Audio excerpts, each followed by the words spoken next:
जय गुरु जी, शुक्राना गुरु जी। ओम नमः शिवाय। शिव जी सदा सहाय। ओम नमः शिवाय। गुरु जी सदा सहाय।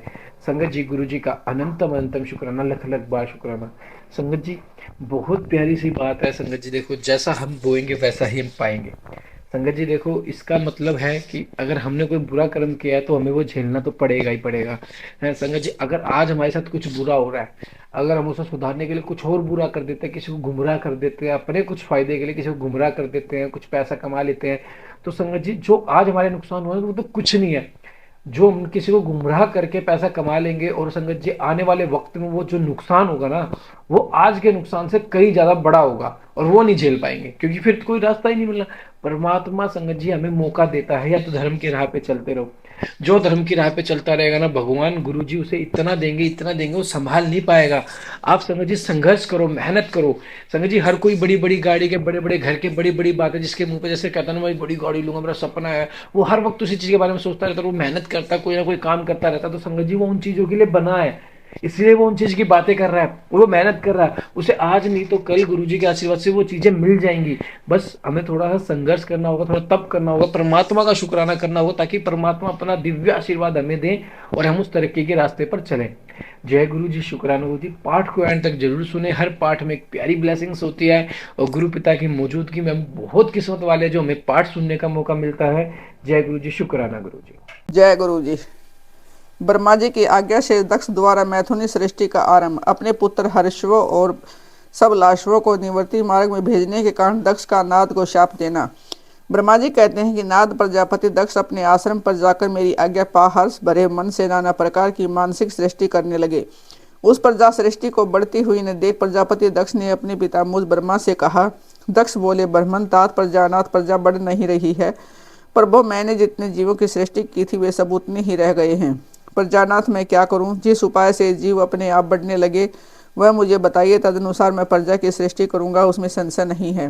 ब्रह्मा जी ने कहा कि तात प्रजापति दक्ष, मेरी उत्तम बात सुनो और उसके अनुसार कार्य करो। सुरश्रेष्ठ भगवान शिव तुम्हारा कल्याण करेंगे। प्रजेश प्रजापति परंजन की जो परम सुंदरी पुत्री अक्षिणी है उसे तुम पत्नी रूप से ग्रहण करो। स्त्री के साथ मैथुन धर्म का आश्रय ले तुम पुण्य इस प्रजा सृग को बढ़ाओ। अक्षिणी जैसी कामनी के गर्भ से तुम बहुत से संतानें उत्पन्न कर सकोगे। तदंतर मैथुन धर्म से प्रजा की उत्पत्ति करने के उद्देश्य से प्रजापति दक्ष ने मेरी आज्ञा के अनुसार वीरण प्रजापति की पुत्री के साथ विवाह किया। उनकी पत्नी वीरिनी के गर्भ से प्रजापति दक्ष ने 10,000 पुत्र उत्पन्न किए, जो हर्षव कहलाए। मुने ये सब के सब पुत्र समान धर्म का आचरण करने वाले हुए। पिता की भक्ति में तत्पर रहकर वे सदा वैदिक मार्ग पर ही चलते थे। एक समय पिता ने उन्हें प्रजा की सृष्टि करने का आदेश दिया था, तो वे सभी दक्षिण नामधारी पुत्र सृष्टि के उद्देश्य से तपस्या करने के लिए पश्चिम दिशा की ओर गए। वहां नारायण सर नामक परम पावन तीर्थ है, जहाँ दिव्य सिंधु नद और समुद्र का संगम हुआ है। उस तीर्थ जल का ही निकट से स्पर्श करते उनका अंतःकरण शुद्ध एवं ज्ञान से संपन्न हो गया। उनकी आंतरिक मल राशि धुल गई और वे परमहंस धर्म में स्थित हो गए। दक्ष के वे सभी पुत्र पिता के आदेश में बंधे हुए थे, अतः मन को स्थिर करके प्रजा की वृद्धि के लिए वहां तप करने लगे। वे सभी सत्पुरुषों में श्रेष्ठ थे।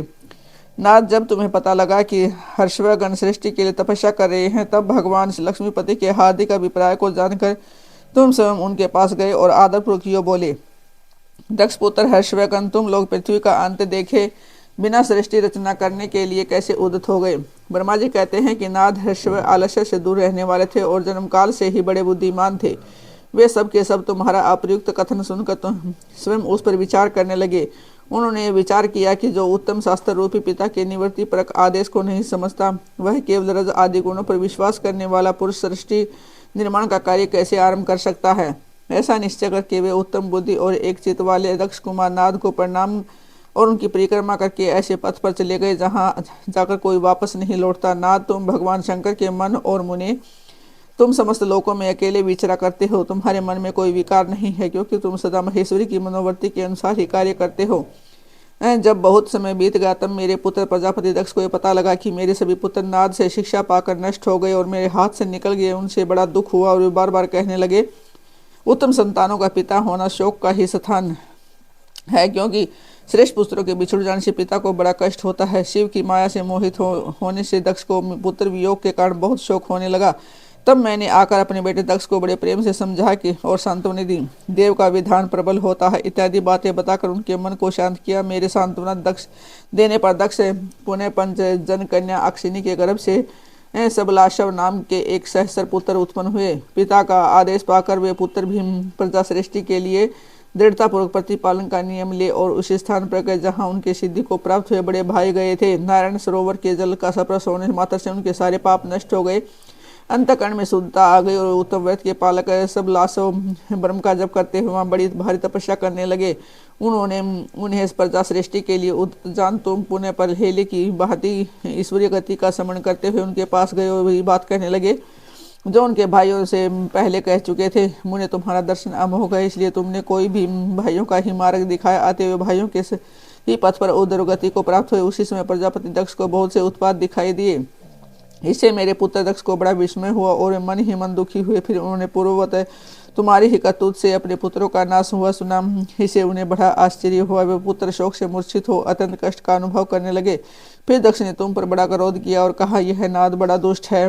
देववश उसी समय तुम दक्ष पर अनुग्रह करने के लिए वहां आ पहुंचे। तुम्हें देखते ही शोकावेश से युक्त हुए दक्ष के ओठ रोष से फड़कने लगे। तुम्हें सामने पाकर वे धिक्कारने और निंदा करने लगे। दक्ष ने कहा कि ओ नीच, तुमने यह क्या किया? तुमने झूठ मूठ साधुओं का बाना पहन रखा है। इसी के द्वारा ठग कर में हमारे भोले भाले बालकों को जो तुमने भिक्षुओं का मार्ग दिखाया है, यह अच्छा नहीं किया। तुम निर्दय और सठ हो, इसलिए तुमने हमारे इन बालकों के जो अभी ऋषिगण देवगण और पितृगण से मुक्त नहीं हो पाए थे, लोक और परलोक दोनों के श्रेय का नाश कर डाला।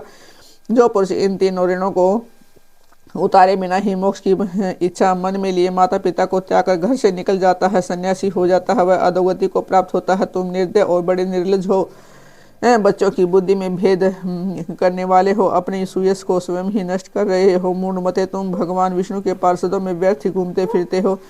अदमादम, तुमने बारंबार मेरा अमंगल किया है। अतः आज से तीनों लोकों में विचरते हुए तुम्हारा पैर कहीं भी स्थिर नहीं रहेगा अथवा कहीं भी तुम्हें ठहरने के लिए सुस्थिर ठोर ठिकाना नहीं मिलेगा। नारद, यदि तुम साधु पुरुषों द्वारा सम्मानित हो, तभी उस समय दक्ष ने शोक वस्तु में वैसा साप दे दिया। वे ईश्वर की इच्छा को नहीं समझ सके। शिव की माँ ने उन्हें अत्यंत मोहित कर दिया था। मुने, तुमने उस शाप को चुपचाप ग्रहण कर लिया और अपने चित्त में विकार नहीं आने दिया। यही भ्रम भाव है। ईश्वर कोटि के महात्मा पुरुष स्वयं साप को मिटा देने में समर्थ होने पर भी उसे सह लेते हैं। दक्ष की 60 कन्याओं का विवाह दक्ष और वीरणी के यहाँ देवी शिवा का अवतार दक्ष द्वारा उनकी स्तुति सती के सद्गुणों एवं चेष्टाओं से माता पिता की प्रसन्नता। ब्रह्मा जी कहते हैं कि देवर्षि, इसी समय दक्ष के इस वर्ताव को जानकर मैं भी वहाँ आ पहुंचा। पूर्वत उन्हें शांत करने के लिए सांत्वना देने लगा। तुम्हारी प्रसन्नता को बढ़ाते हुए मैंने दक्ष के साथ तुम्हारा सुंदर स्नेहपूर्ण संबंध स्थापित कराया। तुम मेरे पुत्र हो, मुनियों में श्रेष्ठ और संपूर्ण देवताओं के प्रिय हो। अतः बड़े प्रेम से तुम्हें आश्वासन देकर मैं फिर अपने स्थान पर आ गया। तदंतर प्रजापति दक्ष ने मेरी अनुज्ञा के अनुसार अपनी पत्नी के गर्भ से 8 सुंदरी कन्याओं को जन्म दिया और आलस्य रहित हो धर्म आदि के साथ उन सब का विवाह कर दिया। मुनीश्वर, मैं अपने उसी प्रसंग को बड़े प्रेम से कह रहा हूँ, तुम सुनो। मुनि, दक्ष ने अपनी 10 कन्याएं विधि पूर्वक धर्म को व्याधि, 13 कन्याएं कश्यप मुनि को दे दी और 27 कन्याओं का विवाह चंद्रमा के साथ कर दिया। भूत या बहुपुत्र अंगिरा ताकृष्वा शव को उन्होंने 2-2 कन्याएं दी और शेष 4 कन्याओं का विवाह तरक्ष या अरिष्टिनेमी के साथ कर दिया। इन सब की संतान परंपराओं से तीनों लोक भरे पड़े हैं, अतः विस्तार भय से उनका वर्णन नहीं किया जाता। कुछ लोग शिवा या सती को दक्ष की ज्येष्ठ पुत्री बताते हैं, दूसरे लोग उन्हें मंजली पुत्री कहते हैं तथा कुछ अन्य लोग सबसे छोटी पुत्री मानते हैं। कल भेद से तीनों मत ठीक है। पुत्र और पुत्री की उत्पत्ति के पश्चात पत्नी सहित प्रजापति दक्ष ने बड़े प्रेम से मन ही मन जगदम्बिका का ध्यान किया। साथ ही गदगद वाणी से प्रेम पूर्वक उनकी स्तुति भी के बारंबार अंजलि बांध कर नमस्कार करके विनीत भाव से देवी को मस्तक झुकाते थे। इससे देवी शिवा संतुष्ट हुई और उन्हें अपने प्राणों की मुँह पूर्ति के लिए मन ही मन विचार किया कि अब मैं वाणी के गर्भ से अवतार लूँ। ऐसा विचार करके जगदम्बा दक्ष के हृदय में निवास करने लगी। मुनि श्रेष्ठ, उस समय दक्ष की बड़ी शोभा होने लगी। फिर उत्तम मुहूर्त देखकर दक्ष ने अपनी पत्नी में प्रसन्नतापूर्वक गर्भाधान किया। तब दयालु शिवा दक्ष पत्नी के चित्त में निवास करने लगी। उनमें गर्भधारण के सभी चिन्ह प्रकट हो गया था। अब उस अवस्था में वरिणी की शोभा बढ़ गई। उनके चित्त में अधिक हर्ष छा गया। भगवती शिवा के निवास के प्रभाव से वारिणी महामंगल रूपिणी हो गई। दक्ष ने अपने कुल संप्रदाय, वेद ज्ञान और हार्दिक उत्साह के अनुसार प्रसन्नतापूर्वक पूर्ण सवन आदि संस्कार संबंधी श्रेष्ठ कन्याएं संपन्न की। उन कर्मों के अनुष्ठान के समय महान उत्सव हुआ। प्रजापति ने ब्राह्मणों को उनकी इच्छा के अनुसार धन दिया। इस अवसर पर वारिणी के घर में देवी का निवास हुआ है जानकर श्री विष्णु आदि सब देवताओं को बड़ी प्रसन्नता हुई। उन सब ने वहां आकर जगदम्बा का स्तवन किया और समस्त लोगों का उपकार करने वाली देवी शिवा को बारंबार नमस्कार प्रणाम किया। वे सब देवता प्रसन्नचित हो दक्ष प्रजापति तथा वारिणी की भूरी भूरी प्रशंसा करके अपने अपने स्थान को लौट गए। नाथ अब 9 महीने बीत गए। तब लौकिक गति का निर्वाह कराकर 10वें महीने के पूर्ण होने पर चंद्रमा आदि ग्रहों तथा ताराओं की अनुकूलता से युक्त सूक्त मुहूर्त में देवी शिवा शीघ्र ही अपनी माता के सामने प्रकट हुए। उनके अवतार लेते ही प्रजापति दक्ष बड़े प्रसन्न हुए और उन्हें महातेज से दे दीप्यमान देख उनके मन में यह विश्वास होगा कि साक्षात वे शिवा देवी ही मेरी पुत्री के रूप में प्रकट हुई है। उस समय आकाश से फूलों की वर्षा होने लगी और मेघ जल बरसाने लगे। मुनीश्वर सती के नाम जन्म लेते ही संपूर्ण दिशाओं में तत्काल शांति छा गई। देवता आकाश में खड़े हो मांगलिक बाजे बजाने लगे। अग्निशालाओं की बुझी हुई अग्नि सहसा प्रज्वलित हो उठी और सब कुछ परम मंगलमय होगा। वारिणी के गर्भ से साक्षात जगदम्बा को प्रकट हुई देख दक्ष ने दोनों हाथ जोड़कर नमस्कार किया और बड़े भक्तिभाव से उनकी बड़ी स्तुति की।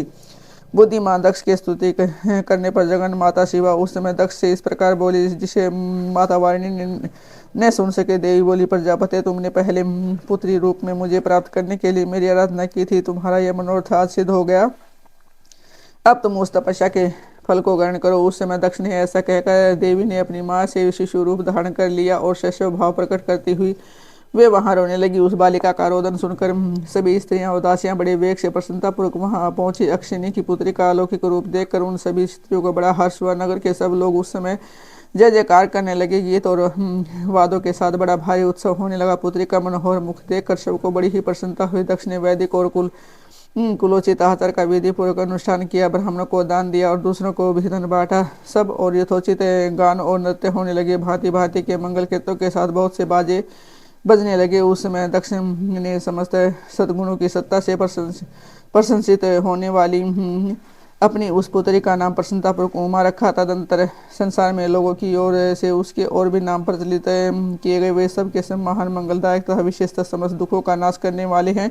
वारिणी और महात्मा दक्ष अपनी पुत्री का पालन करने लगे तथा वह शुक्ल पक्ष की चंद्रकला के समान दिनों दिन बढ़ने लगी। द्विज श्रेष्ठ बाल्यावस्था में भी समस्त उत्तम गुण उसमें उसी तरह प्रवेश करने लगे जैसे शुक्ल पक्ष के बाल चंद्रमा में भी सभी मनोहारिणी कलाएं प्रविष्ट हो जाती हैं। दक्ष कन्या सती सभी सखियों के बीच बैठी बैठी अब अपने भाव में निमग्न होती थी। वह बारंबार भगवान शिव की मूर्तियों को चित्रित करने लगती थी। मंगलमयी सती जब बालोचित सुंदर गीत गाते तब सथानुहर एवं रुद्र नाम लेकर समर शत्रु शिव का समरण किया करती थी। जय गुरु जी, शुक्राना गुरु जी। संगत जी, गुरु जी का अनंत शुक्राना, बहुत बहुत शुक्राना। संगत जी, हम बहुत किस्मत वाले हैं, बहुत प्यारी किस्मत हमारी कि हमें डेली गुरुपा की मौजूदगी में शिव पुराण करने का मौका मिलता है गुरुपा के दरबार में। संगत जी, ये हमारे बहुत पुण्य कर्म है जो हमें इतनी प्यारी सेवा का मौका मिल रहा है इस महान गुरु के सामने बैठकर शिव पुराण का पाठ करना। संगत जी, छोटी बात नहीं है, आप सब इग्नोर मत किया करो। मैं आपको वही चीज समझाना चाहता हूँ, ये बहुत प्यारी किस्मत है हमारी जो हमें ये चीजें सुनने को मिल रही है। संगत जी, लोगों की जिंदगियां बीत जाती है वो शिव पुराण का पाठ नहीं सुन पाते, कितनी पीढ़ियां बीत जाती है वो शिव पुराण का पाठ नहीं सुन पाते, लेकिन गुरुपा डेली शिव पुराण की सेवा करवा रहे हैं। तो संगत जी, सेवा का लाभ उठाओ। जय गुरु जी, शुक्राना गुरु जी। पाठ को एंड तक जरूर सुने और हर पाठ में अपनी प्यारी सी ब्लेसिंग जरूर करें। जय गुरु जी, शुक्राना गुरु जी करके कमेंट में। जय गुरु जी।